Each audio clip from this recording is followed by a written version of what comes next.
To solve equations with xy terms. You remember xy terms? I had said that whenever we have xy term, xy is not a linear term. So equations with xy terms are definitely not linear equations. Let's see how to solve sums. Let's start with the sum directly. Sum number 6, 7x minus 2y upon xy is equal to 5 and 8x plus 7y upon xy is equal to 15. Now what is the basic difference in this sum and the sums which we have done so far? This sum has an xy term in the denominator. That's why it is not a linear equation. Xy is not a linear term. Now the question is how to get rid of this xy term. To get rid of the xy term from the denominator, we need to split the numerator and split it in such a way that the xy terms goes with both the parts of the numerator. So remember this, children. Whenever we have xy in the denominator and we have one numerator 7x minus 2y, split 7x and 2y.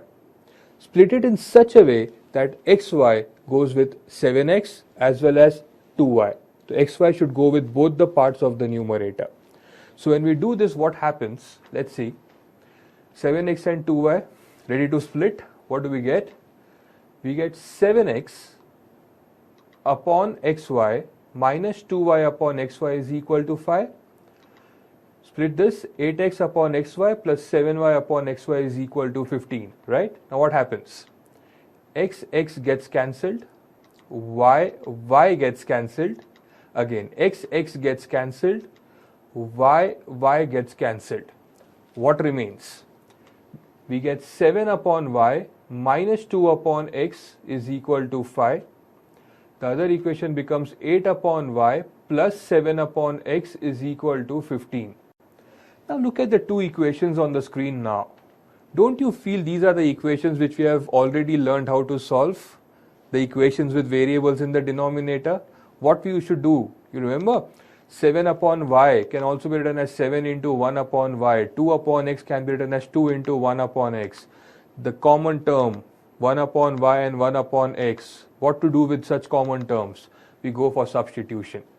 We substitute what? We substitute 1 upon y is equal to p and say 1 upon x is equal to q. Let's substitute in the first equation. What do we get? We get 7p minus 2q is equal to 5. Let's substitute in the second equation. What do we get? We get 8p plus 7q is equal to 15. Now you all can see. Let us number the equations as equation number 1 and equation number 2. Now this sum has become like previous sums and we can solve it the same way. You can either use the method of substitution or you use the method of elimination. The choice is absolutely yours. So what was very, very important in this sum? The first step where we split the numerators and give xy to both the parts of the numerator. Let us see a similar sum quickly, a very similar sum. The answer that we get for this sum finally after solving is x is equal to 1 and y is equal to 1. This is for your reference. Let's move on. The next sum number 6, 6x plus 3y is equal to 6xy, 2x plus 4y is equal to 5xy. Again there is an xy term, right? But this time the xy term is in the numerator, right? So what is the difference? Xy is in the numerator this time. So what do? We simply bring xy to the denominator like the previous sum by cross multiplying. Take that xy to the denominator. It is in the numerator there, take it to the denominator. So what do we get? We get 6x plus 3y upon xy is equal to 6 and here we get 2x plus 4y upon xy is equal to 5. Now the sum is exactly similar to the previous sum that we did. What we do now? We split the numerator. After that, we get the variables in the denominator. Then we solve by substitution. This was only for your reference. So now hope you would be able to solve both types of xy terms ka sum. In one type, xy was in the denominator. We directly split. When xy is in the numerator, bring it in the denominator and then split.